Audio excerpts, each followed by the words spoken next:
बच्चों, welcome back to my YouTube channel learning student. तो आज हम देखने वाले हैं जो प्रसादोत्तर युग के जो प्रमुख नाटककार हैं उनके बारे में। ठीक है, नाटककार जो हैं और उनके जो नाटक हैं उनके बारे में आज हम जानेंगे। और सबसे पहले तो हम ये जानेंगे ये जो प्रसादोत्तर युग है ये कब से शुरू हुआ। ठीक है, कब से कब तक चला ये। तो आपको बता दें कि जो प्रसादोत्तर जो युग है ये वर्ष 1950 के उपरांत चला। ठीक है, 1950 के उपरांत चला ये। ठीक, तो एक साइड हम लिखेंगे नाटक और दूसरे साइड लिखेंगे नाटककार। ठीक है, इसमें से आपको एंट्रेंस एग्ज़ाम में भी कई जगह पूछे जाते हैं और ख़ास करके ये जो है कि 9, 10, 11, 12 के बच्चों के लिए भी बहुत ज़्यादा इम्पॉर्टेंट है, ख़ास करके जो एग्ज़ाम देने वाले, बोर्ड के एग्ज़ाम देने वाले जो बच्चे हैं उनके लिए। ठीक है, तो चलिए देखते हैं। सबसे पहले नाटककार। ठीक है, इधर हम नाटककार का नाम लिखेंगे और इधर हम नाटक का नाम लिखेंगे। और ये आपको बच्चा प्लस पॉइंट ये रहेगा कि आपको जो है कि जो आप नाटककार लिखेंगे उससे आपको ये भी याद होगा कि प्रसादोत्तर युग के कवि कौन कौन से हैं। ठीक है, जो नाटककार में हम नाम लिखेंगे वही प्रसादोत्तर युग के भी कवि होंगे। ठीक है, ऐसे आपको प्रसादोत्तर युग के कवि का भी नाम याद हो जाएगा और कवियों के जो नाटक हैं उनके भी नाम याद हो जाएंगे। और सबसे ज़रूरी और मोस्ट इम्पॉर्टेंट बात यह है कि आप जब भी बैठिए, ठीक है, तो कॉपी और पेन लेकर के साथ में बैठिए ताकि इसे आप नोट कर सकें। ठीक है, तो चलिए देखते हैं प्रसादोत्तर युग के प्रमुख नाटक और नाटककार। तो नाटककार में जो है पहले नंबर पे आएंगे सुमित्रानंदन पंत। ठीक है, सुमित्रा नंदन पंत, ये जो है पहले नाटककार हैं। ठीक है, प्रसादोत्तर युग के पहले नाटककार हैं और इनकी जो नाटकें हैं वो है ज्योत्सना। ठीक है, पहला नाटक है इनका ज्योत्सना, दूसरा है रजत शिखर, दूसरा है रजत शिखर। ठीक, उसके बाद तीसरा है शिल्पी सौवर्ण, शिल्पी सौवर्ण। ठीक है, ये तीसरा उनका नाटक है। तो ये तीन जो है कि उनके प्रमुख मोस्ट इम्पॉर्टेंट नाटक हैं सुमित्रानंदन पंत के। उसके बाद दूसरे जो नाटककार हैं वो हैं दूसरे नंबर पे मैथिली शरण गुप्त। ठीक है, मैथिली शरण गुप्त। अब इनके जो नाटक हैं उसको देखते हैं। इनके जो नाटक हैं वो है पहला नाटक अनग। ठीक है, पहला नाटक है अनग, दूसरा है तिलोत्तमा। ठीक है, दूसरा नाटक है तिलोत्तमा, तीसरा है चंद्रहास, तीसरा नाटक है चंद्रहास। ठीक है, इसके बाद तीसरे नंबर पे जो नाटककार हैं, तीसरे नंबर पे वो हैं विष्णु प्रभाकर, विष्णु प्रभाकर।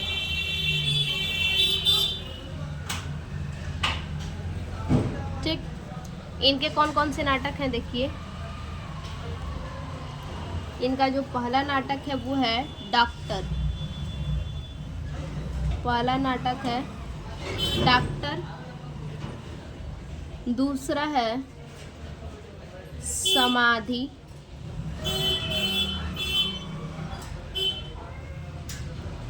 तीसरा है टूटते परिवेश। ठीक है, टूटते परिवेश।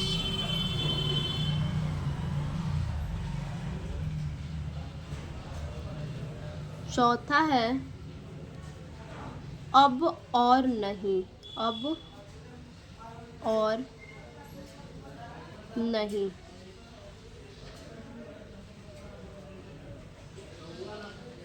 अगला है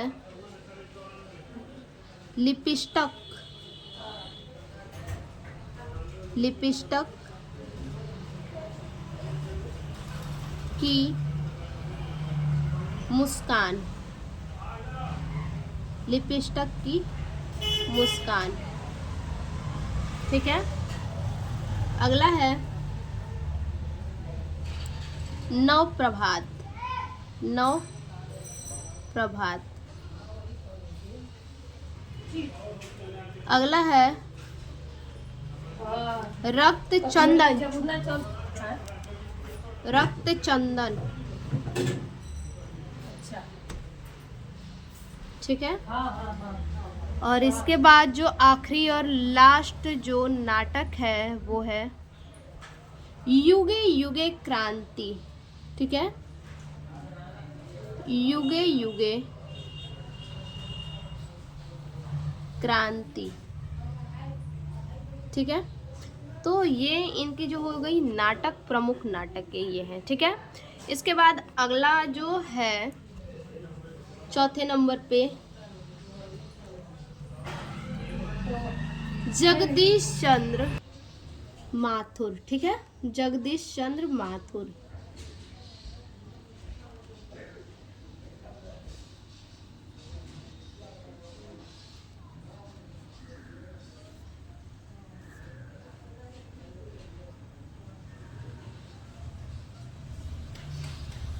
ठीक।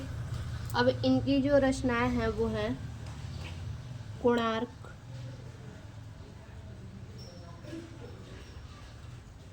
अगला है शारदिया,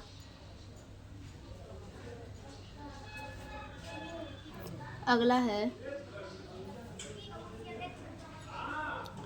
पहला राजा। ठीक है, पहला राजा। अगला है दशरथ नंदन, दशरथ नंदन।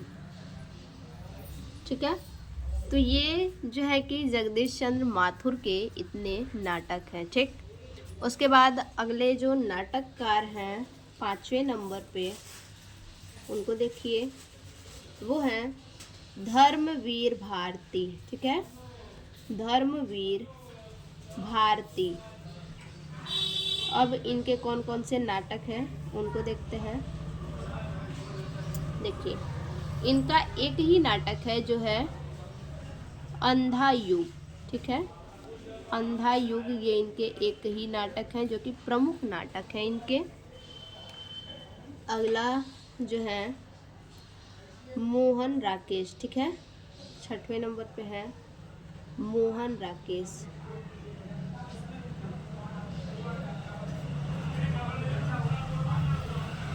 मोहन राकेश। ठीक है। अब इनकी जो रचनाएं हैं, जो नाटक है, अब उसको देखते हैं। आषाढ़ का एक दिन। ठीक है, आषाढ़ का एक दिन, आषाढ़ का एक दिन। ठीक है। दूसरा है लहरों के राजहंस, लहरों के राजहंस। अगला है आधे अधूरे। ठीक, आधे अधूरे।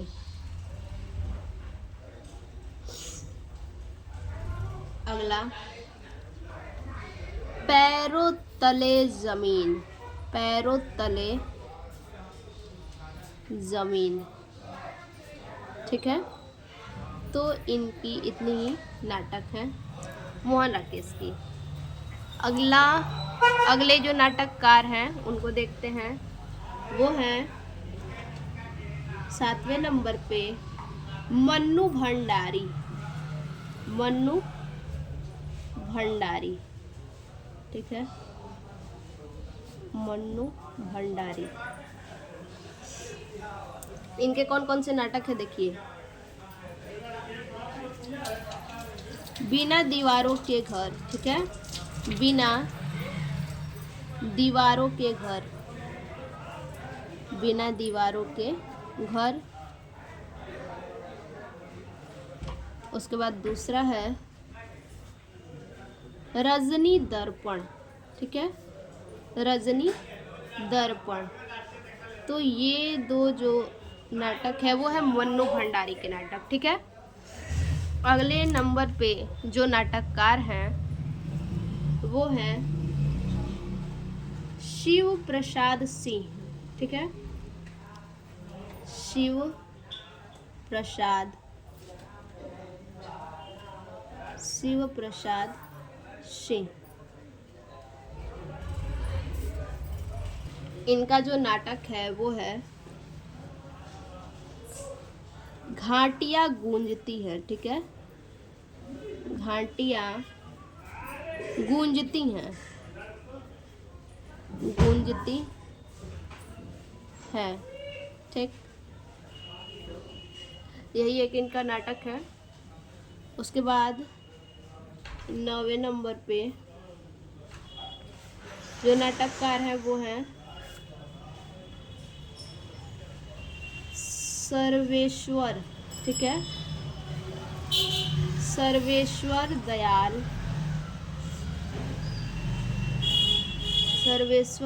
सक्सेना, ठीक है, सर्वेश्वर दयाल सक्सेना। अब इनकी जो रचनाएं हैं वो हैं बकरी, इनकी रचनाएं बकरी। दूसरा लड़ाई। तीसरा है कल भात आएगा, ठीक है, कल भात आएगा, ठीक। अगला जो 10वें नंबर पे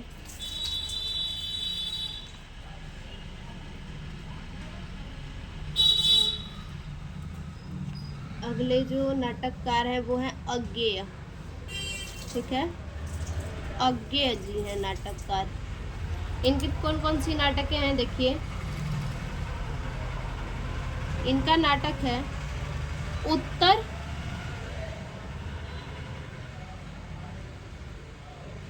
प्रियदर्शी, ठीक है, उत्तर प्रियदर्शी। अगले नंबर पे जो है 11वें नंबर पे वो है सुरेंद्र वर्मा, सुरेंद्र वर्मा। इनका नाटक देखते हैं। इनका नाटक है द्रौपदी,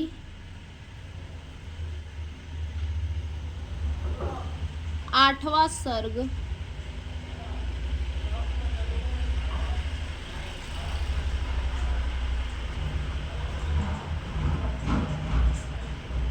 सूर्य की अंतिम किरणों से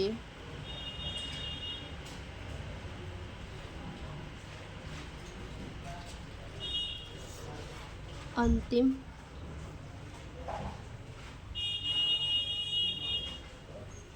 किरणों से पहली किरण तक, पहली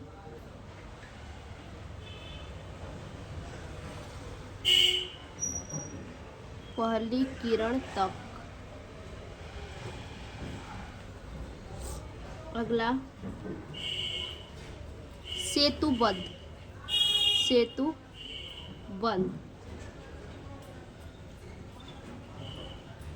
ठीक है। तो ये जो है इतनी सुरेंद्र वर्मा की नाटक हैं जो प्रमुख नाटकें हैं। अगले नंबर पे जो नाटककार हैं वो है भीष्म साहनी,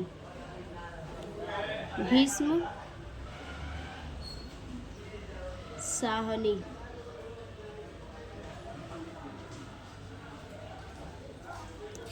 देखिए, कबीरा खड़ा बाजार में, ठीक है, कबीरा खड़ा बाजार में।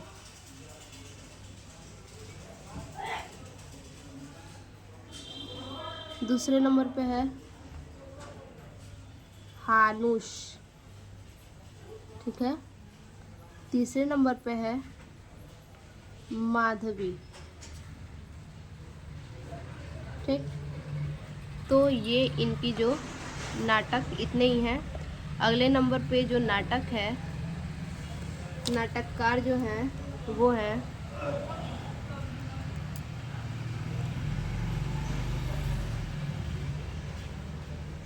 निर्मल वर्मा, निर्मल वर्मा, ठीक है। अब इनकी कौन सी नाटकें हैं देखिए, इनकी जो नाटकें हैं वो हैं तीन एकांत, तीन एकांत। अगला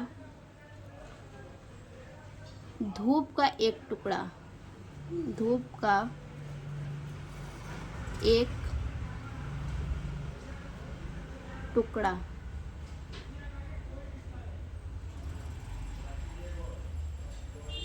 अगला वीक एंड, ठीक है, वीक